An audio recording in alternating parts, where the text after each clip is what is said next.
আসসালামু আলাইকুম। প্রিয় দর্শক, দেশে গত কয়েকদিন ধরে যে জিনিসটা সবচেয়ে বেশি আলোচিত হচ্ছে তা হলো আইন শৃঙ্খলার নিয়ন্ত্রণ লুজ হয়ে যাওয়া বা শিথিল হয়ে যাওয়া।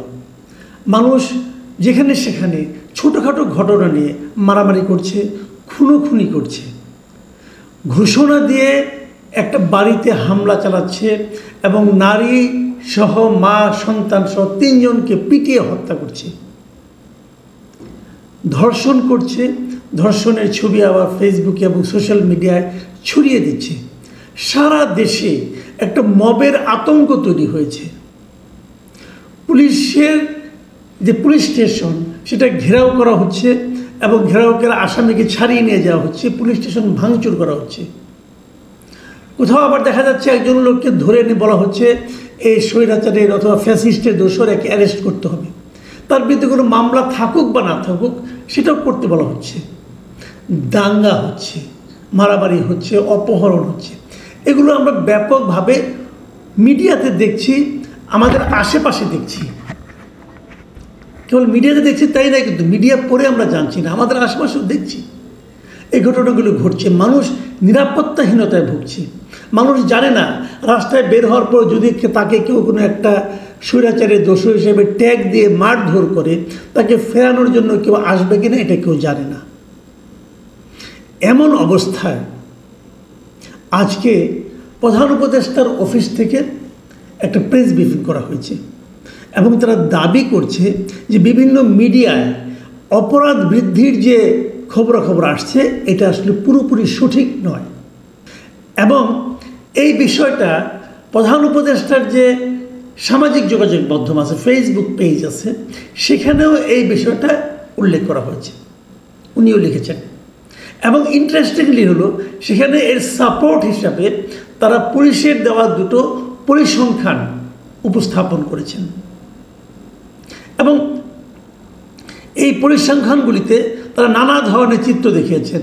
একটা হলো গত 2020-এর জানুয়ারি থেকে 2025-এর জুন পর্যন্ত তারা একটা বছর ভিত্তিক পরিসংখ্যান দিয়েছেন।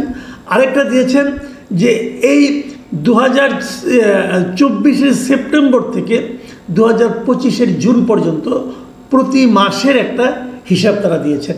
বিভিন্ন বিষয়, ডাকাতি কত হয়েছে, দস্যুতা, খুন, দ্রুত বিচার, দাঙ্গা, ধর্ষণ, অ্যাসিড নিক্ষেপ, এরকম নানাগুলি ক্যাটাগরিতে তারা এগুলো দিয়েছেন। এবং এটা দেওয়ার মাধ্যমে এর উপর নির্ভর করে তারা বলতে চেয়েছেন যে এই সময় আসলে অপরাধ তেমন একটা হয়নি।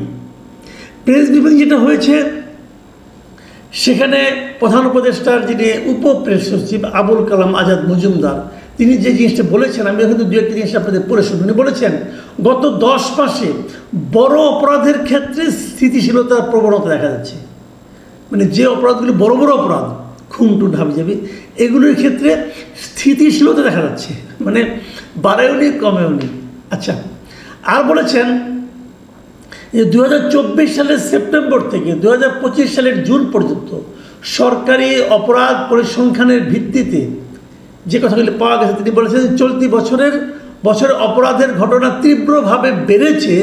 পরিসংখ্যান মতে এমন দাবি পুরোপুরি সত্য নয়, মানে বেড়েছে কি বাড়েনি এই জিনিসটার ব্যাপারে ওনার বক্তব্য হলো আমরা যদি পরিসংখ্যানের দিকে তাকাই তাহলে আমরা বলবো যে বেড়েছে যে, এবং দাবি যারা করছেন দাবিটা ঠিক না।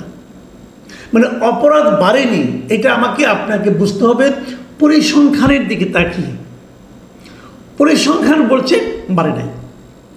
ভাই, আপনি কি পরিসংখ্যান দেখে টের পান যে আপনার পাশে মারামারি হলো কিনা? ওই যে মিটফোর্ডে চাঁদার দাবিতে অথবা যে কোনো কিছুতে একটা লোককে যে পিটিয়ে মেরে ফেলা হলো, ওই লোক কি পরিসংখ্যান দেখে তারপরে দোকান খুলেছিল?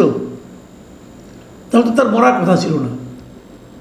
পরিসংখ্যানের উপরে এই যে নির্ভরতা, এটা কতটুকু কি সত্য? এবং এই পরিসংখ্যানটা কে তৈরি করেছে? পুলিশ তৈরি করেছে। কার পুলিশ? এই সরকারের পুলিশ।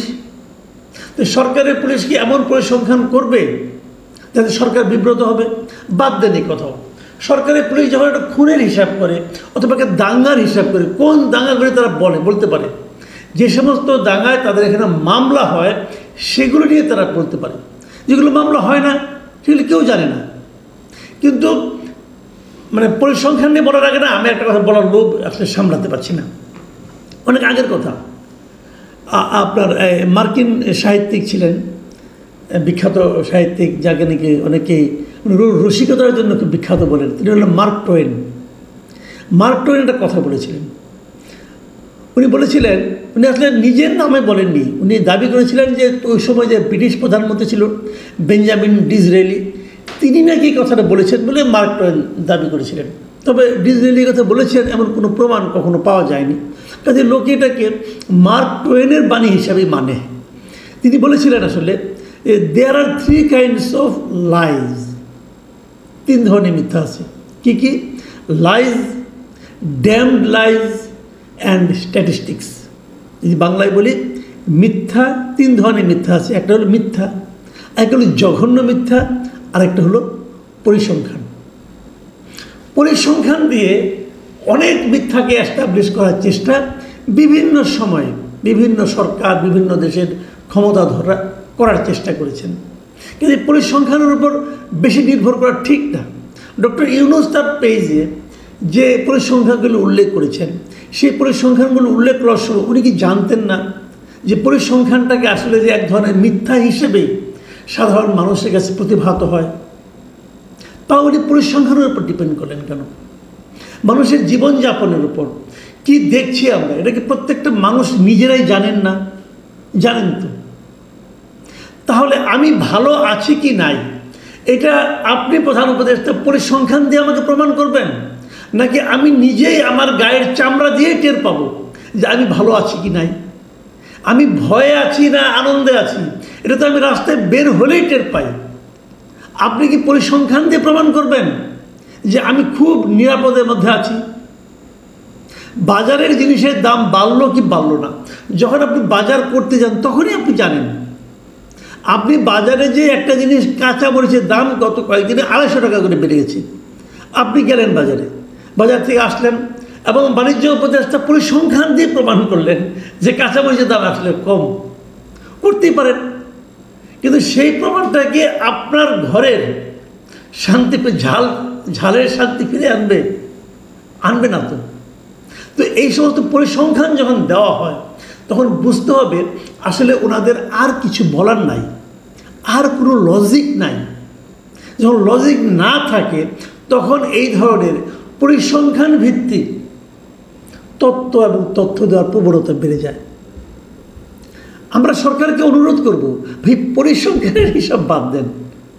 আপনি যদি পরিস্থিতি ভালো করতে পারেন সেটা আপনাকে বলতে হবে না, জনগণই বলবে। যেমন গত রমজানে জিনিসপত্রের দাম আপনারা নিয়ন্ত্রণে রাখতে পেরেছিলেন, জনগণ বলেছে, আপনাকে কষ্ট করে পরিসংখ্যান দিতে হয় নাই। যখন আপনারা পরিসংখ্যান দেন, আমার বিবেচনায় আপনি একটা হাস্যকর কাজ করেন এবং জনগণের কাছে নিজেদের অক্ষমতাকে ঢাকার একটা হাস্যকর প্রচেষ্টায় লিপ্ত হন। আমরা এটা চাই না। এদেশের মানুষ খুব ভালো বোঝে দেশে আইন শৃঙ্খলা পরিস্থিতি কেমন আছে। আমাদের অনুরোধ, এদেশের মানুষকে বোঝার চেষ্টা করেন, মানুষকে বোকা বানানোর চেষ্টা করেন না। প্রিয় দর্শক, এখন এ পর্যন্তই। আল্লাহ হাফিজ।